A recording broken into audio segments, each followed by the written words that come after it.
Okay, thank you. Thank you for the invitation. My name is Ferin Davis Anderson. I'm the Natural Resources Manager for the Shakopee Mdewakanton Sioux community, and I've been working here for almost 9 years. I'm also an enrolled citizen of the Turtle Mountain Band of Chippewa in North Dakota. I grew up in North Dakota and moved to Minnesota after I graduated college from North Dakota State University. Um, and I've seen a lot of changes in our department since then, and I wanted to talk to you about how some of our habitat restoration has fostered cultural revitalization in our community. So I'll begin with some history in Minnesota. I'm always really surprised at how many people don't know how many tribes are in Minnesota and how many diverse populations we have, even in the United States. So Minnesota Makoche is the homelands of the Dakota people. We have 4 Dakota communities in Minnesota, mostly along the Minnesota River. And we also have 7 Anishinaabe or Ojibwe tribes in northern Minnesota. And they all have their own tribal governments. In the United States, we have 574 federally recognized tribes. So we each, again, have all of our own unique governments, languages, cultural teachings, origin stories. We have similarities somewhat, and even within our worldviews. But again, we should not be viewed as a monolith. And even within our own communities, we have disagreements about some things or differing opinions about um, ways that we should be. And so here's a timeline of what happened in the state of Minnesota. So in 1805, that's when the Dakota people started signing treaties with the United States federal government. And I think a lot of people get caught up on what a treaty is. And essentially that was an agreement between the United States government and the tribes, and we ceded land in exchange for promises that the United States was supposed to fulfill, and that included education, health, um, and food rations, right? And so, in that those promises were shortly thereafter not fulfilled, and so in 1858, the state became Minnesota as we know it now, and then in 1862, U.S. Dakota War began, and I hope a lot of people know about that now and know about the history in our state.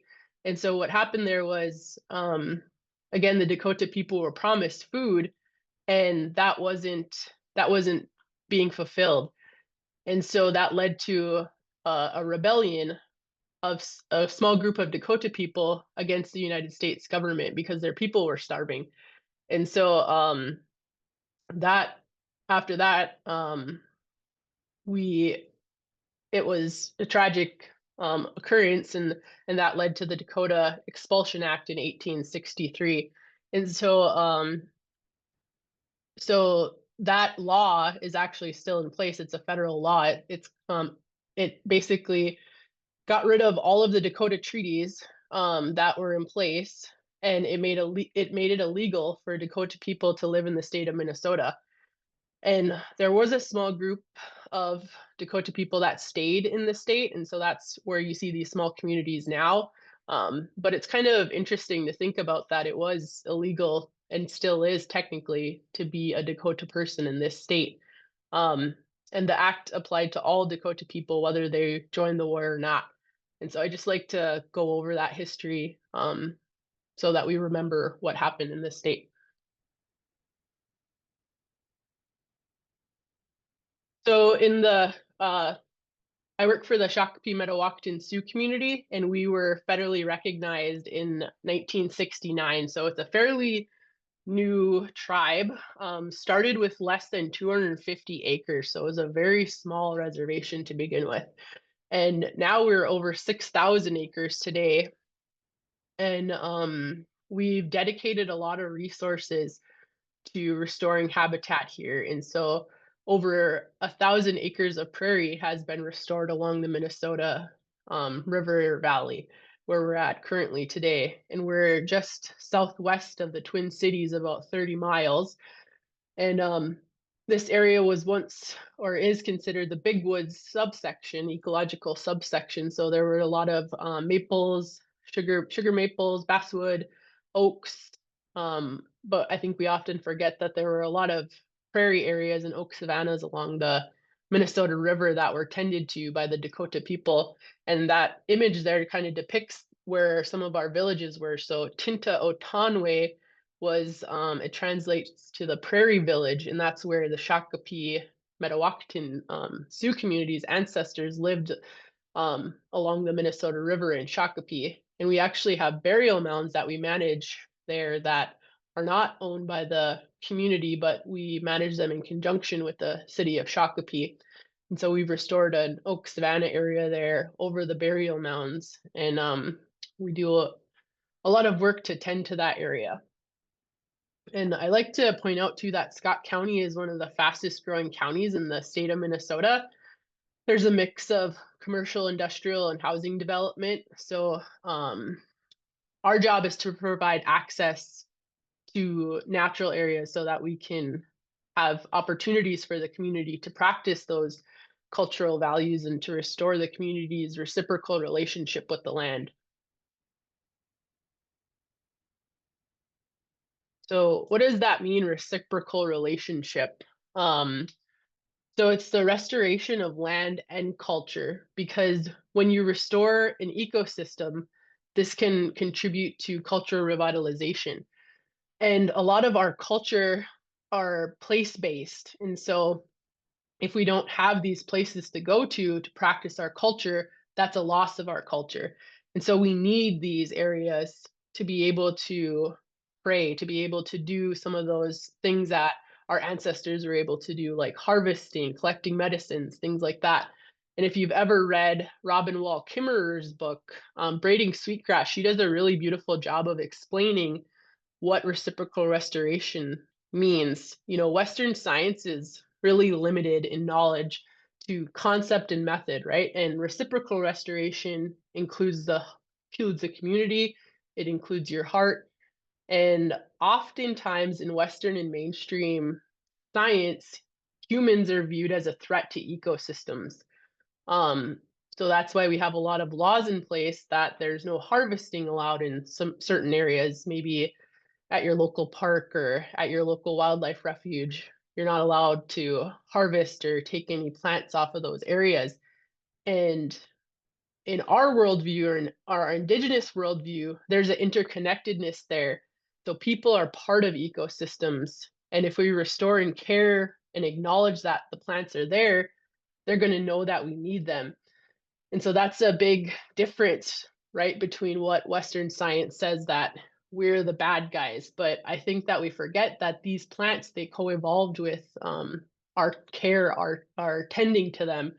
And a lot of them are actually responsive, and they benefit from that harvesting too. So we have to remember that when we're doing our management practices, or even thinking about how we can incorporate different management and how we can help these plants and how we can build our relationship back. And so we here at the SMSC strive to bring back the Wamakashkan. In the Dakota language, that means living beings.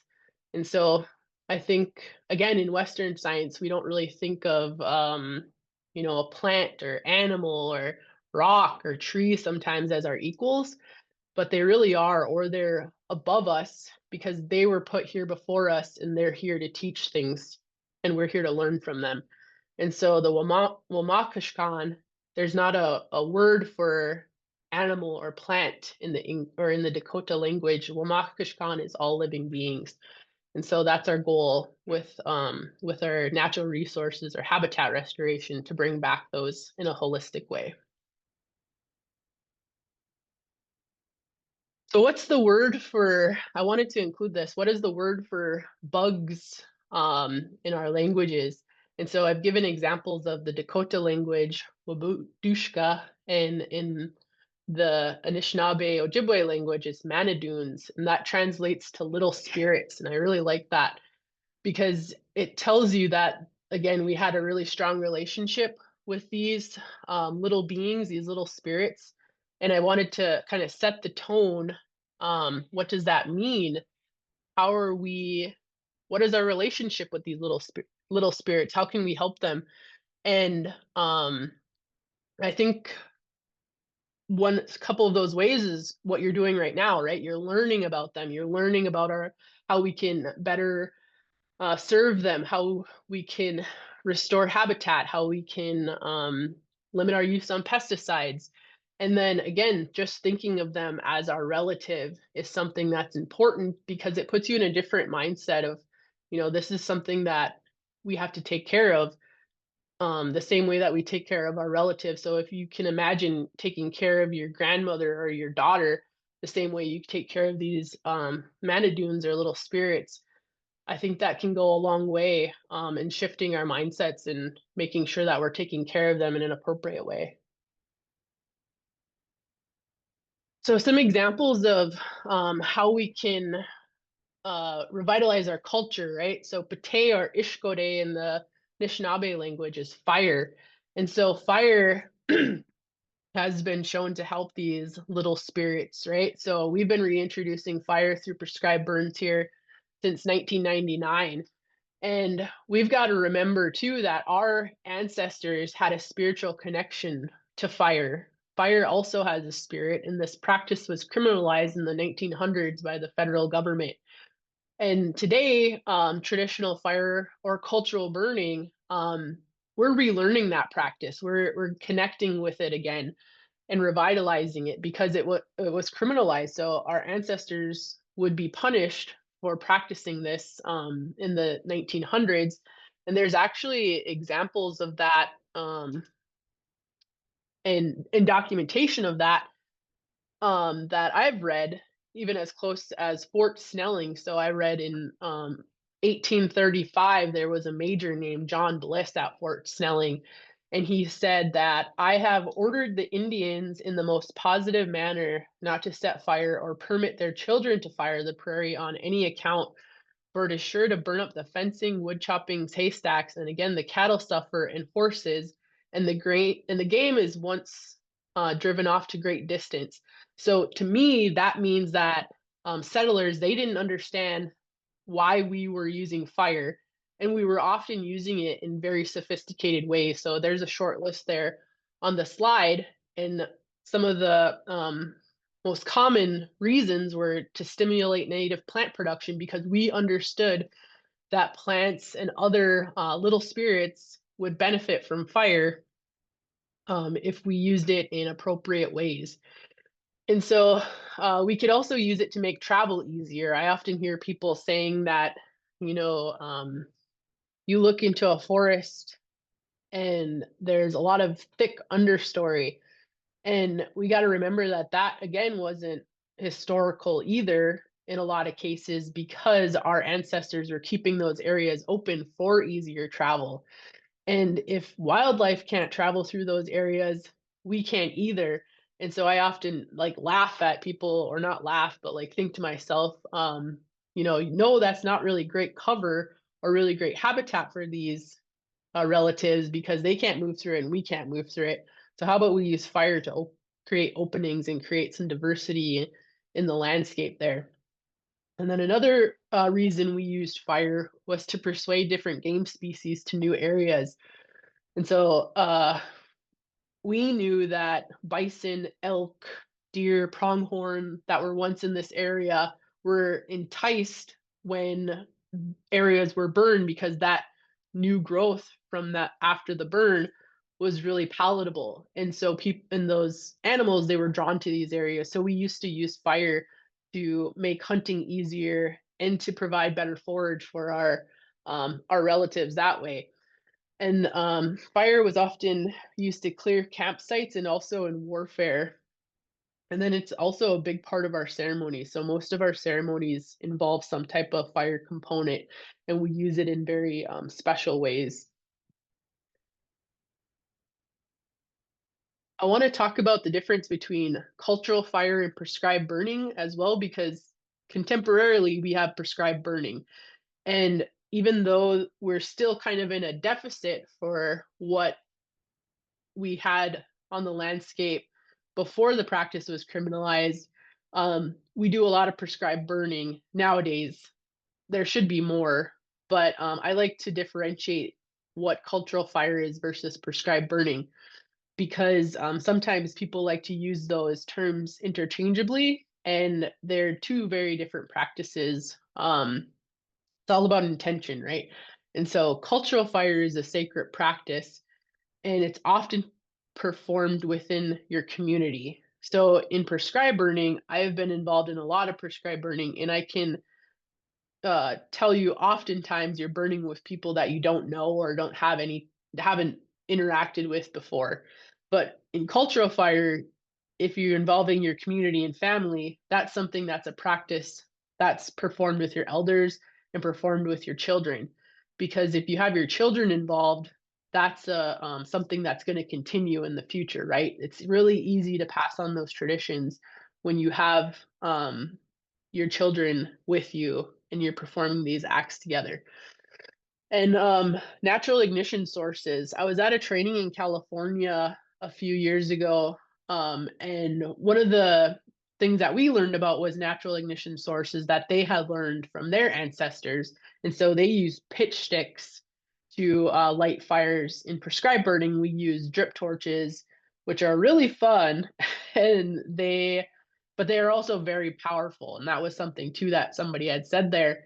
And I hadn't thought about it that way because, with a drip torch, you're able to light fire very quickly. But with a natural ignition source, you have to be more methodical and you have to really plan out, how is this fire going to go? And it's often less intense than what, when you use a drip torch. And not that I'm saying that fire shouldn't be or drip torches shouldn't be used on fires because they're a lot of fun, but if we can incorporate some natural ignition sources too, how do we create that balance, and how do we contemporize cultural practice in current times? And that's one of the ways that we can do that is to introduce natural ignition sources to our prescribed burning. And prescribed burning is very hierarchical too. If you've ever been on a burn, there's a lot of bosses. So burn boss, the firing boss, the holding boss. Um, and it's that way because it's based off the incident command system. So a system that's in place to create that hierarchy so that there's structure in your practice. And that's it works. But there's also again other ways that we can be doing this practice within our communities. And then another thing is fuels reduction in prescribed burning. So in especially within the federal government, a lot of the objectives for prescribed burning is fuels reduction to help limit wildfires, which is a lofty goal, right? But for me, I like to understand how the plant communities are responding to fire because we're wanting to enhance their community, right? And so anytime we're performing a fire, there's always going to be fuels reduction, but how are we understanding how that fire is impacting those plants, those little spirits, those manadoons? And so that's something that I like to think about when we're doing prescribed fire or cultural fire. Example of how we've been able to revitalize some relationships with plant relatives here at the community. A lot of you hopefully know what teepsana is, or prairie turnip. That's a prairie plant. You find it mostly in really dry areas. And we're able to bring it back here in the community because it's a very important source in the Dakota people's diet. And so that turnip part, or that's the spot or the part of the plant that's underground, and then it's a turnip that you can harvest and you can create a braid like that one in the picture there. um it holds really well over winter, so you can store it um in a braid like that. It dries and you can add it. It's a very starchy protein, very nutrient dense source from the prairie. And this is really important because some of the people in the community were having to travel to far distances, so to South Dakota, North Dakota, to be able to sustainably harvest this plant. And now we're providing opportunities here within the community to have people learn about how this plant looks, how to sustainably harvest this plant, how we can use it in different foods. And so again, that's a connection to their culture that they might not have if we weren't able to bring back this Mdewakanton, this plant relative. And I also like to know or understand what the Dakota words mean for plants because our languages are very descriptive. And so this is a good example of that. That TI part of the word is derived from the word tinta, which means prairie in Dakota. And then sin, the middle part of that word, is rice. So in Anishinaabe, that's Monoman. In Dakota, sin is wild rice. And then that last na is actually a term of endearment. And so this word translates to rice of the prairie that I endear. And so just knowing what that word means in the Dakota language, you can glean a lot of information. Obviously, this is a very important relative because of the way that they name this plant.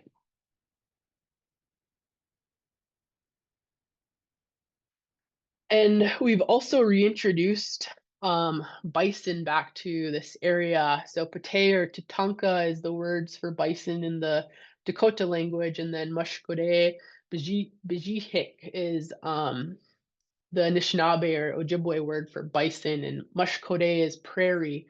So prairie cow is what translates to what the Ojibwe word is. And again, this was a part of our culture that was taken away from us. Um, their history mimics the Dakota people's history in a lot of ways, right? Violently removed from the landscape, and now they're rebuilding and rebounding their populations here. And so we wanted to bring bison back very carefully because we wanted to ensure that they were brought back in a sustainable, ecologically beneficial way for the community. And so we had the community involved from the beginning, and we were able to hear why they wanted the bison back. So we had a group of people from the community, and we listened to each one of them. And I was really taken back during that first meeting because we asked, well, okay, why do you want the bison to be back here? Why do you think that's a good idea?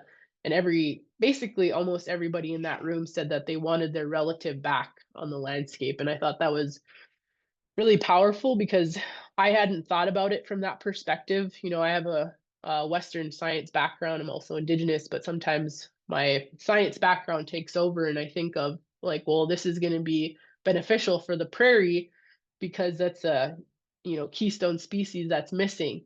And then when I heard that, we want our relative back, that was really powerful because it was something that we could bring back. And then again, it's a part that we can reintroduce and create that cultural revitalization. So we have opportunities for people to go out, visit the bison, reestablish that relationship, and learn from one another. And then we also have the opportunity to introduce fire and grazing in our prairies again, and that's really exciting. And we did a lot of work to understand how the bison were going to impact the prairie once reintroduced. So we did a lot of monitoring beforehand, and we're doing a lot of monitoring after. And that monitoring included understanding the populations of different pollinators, insects. And so hopefully, when we reintroduce that fire grazing dynamic, that'll have positive impacts on those little spirits again too. So our prairie restorations, our tinta restorations, again, we've restored over 1,100 acres of prairie, and we usually continue to do that every year. We've add a couple acres in different locations throughout the community. Another way that you can build your relationship with the tinta, the prairie, is through monitoring. I think that's something that's often missing in a lot of our management strategies because we have so much that we have to do. Monitoring sometimes takes a back seat, but I think that to be a good relative is to know how your prairies are doing. And if we don't know how they're doing, or we're only anecdotally looking at prairies, that's really difficult for us to say one way or the other if those prairies are on an upward trajectory or if they're, needing some help from us.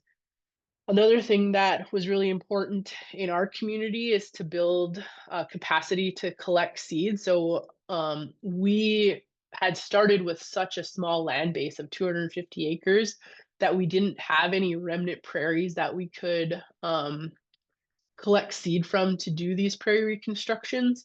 Luckily, in the state of Minnesota, we have a lot of really great seed vendors, so that's where our seed came from. But now we're at a point where we can collect seed from our prairies, and we're building capacity to do that currently. Um, and I think sometimes too we really get caught up in how far we should move seeds from one location to the other. And some people think, you should only get seeds from 50 miles away or 100 miles away. And I think that another perspective of that is, my ancestors, we moved seed from one location to the other a lot. We tended areas, we created new areas in certain locations, and so I know we move seed more than 50 miles. And I think that's important to remember when we're thinking about where we should get our seed sources from. And maybe sometimes we get hung up on that by trying to achieve the perfect, right? But for us, we want to just be able to help these areas as much as we can. And sometimes that, we need to be able to bring seed in from sources outside of that 50-mile range. And then understanding what gifts do these plants provide. That's another way you can build your relationships with plants. And so not only understanding what gifts, and what I mean by that is, all plants have gifts, and we need to be able to learn what those are. So many plants provide food, medicine, or fiber, and just understanding that, again, can build your relationship. Understanding what the words in the Dakota language or Anishinaabe language means is a way that we can build relationships. Um, and so I like to learn all of those things. It's often very difficult to, learn the English language, uh, the Latin name, the Dakota name, the Anishinaabe name. But as long as you're, striving to do that, and not and being humble enough to know that we don't know everything, that's something that is a good way, again, to build those relationships with these plants. And so I wanted to provide some resources for people, if you're curious on some different ways that we can understand those gifts. We have a podcast that the SMSC produced, and resources under Understand Native Minnesota. So this was a campaign that was launched a few years ago, and it was to improve the Native American narrative in Minnesota schools. So a lot of people didn't even realize that Native people were still in existence or that we were around. And this campaign was aiming to not only let people know that we're still here, but we're very active in our communities and in our counties, and we provide a lot of important um, opportunities and resources for the outside community, and we're doing a lot of good things on our landscapes. And so if you can go to the website Understand Native Minnesota, it provides a lot of different resources there, and there's a podcast associated with that. And then another thing that I like to, or book that I like to promote, is The Culture of Plants of the Lower Sioux Indian Community. It has a lot of common prairie plants in there, and it tells the Dakota names and their uses. And then a newer resource from the Great Lakes Indian Fish and Wildlife Commission is this document called Ganawe de Diwag, Working with Plant Relatives to Heal and Protect Gitchigami Shorelines. And it's kind of tailored towards shoreline restoration along Lake Superior, but they have these really great plant profiles in there. And it's not all prairie plants, but there's other a variety of plants in there. And this is an example of one, the Ode Emin, or the wild strawberry. And so you can see there it has tells you the relationship with the plant, and that little flower is an indicator that it's a food. Um, and I like to also point out that a lot of people say, okay, Farron, can I get a list of culturally significant plants, and I don't really like that terminology, culturally significant plants, because you're using language that's insinuating that some plants are culturally significant and some plants aren't, and that's not true. All these plants again have gifts. We just have to learn what they are, right? And so I like to say, okay, what of our learning about our plant relatives, because all plants are technically culturally significant, and sometimes they don't like to hear that because they want a nice, concise list. But we can't provide them that because, again, it's your job to understand what your relationship is with plants and how we can improve that relationship. Again, so if you need resources, these are some of them. There's more, but if you have any questions, you can reach out. In here, oh, sorry, I didn't split my slide. This was the slide that I was talking about. So that's that wild strawberry, and then the cover of the cultural plants of the Lower Sioux Indian community. And so if you have questions, that's my email there and my phone number. We also wrote a book this past year called Wildfire: The Culture of Science and Future of Fire, and that's available on learnerbooks.com. It's audience of 8th through 12th grade students, and we explored the science of wildfires, the history of fire in the United States, and then the relationship of Indigenous people and their relationship with fire. There's also a free reading guide for educators and curriculum that will be available, because I heard that teachers in the state of Minnesota had a really hard time incorporating our knowledge into science curriculum. And I thought that was really interesting because I often think of as our ancestors as the first ecologists, scientists, because we had careful observation through time that was passed down through generations, and we understood the interconnectedness of everything, which is basically the pillars of ecology. So I like to point that out to people who say, we can't incorporate your knowledge into science, because I wanted to provide an opportunity for them to do that. So this is one of those books that can help with that. And yeah, if you have any questions, you can reach out. And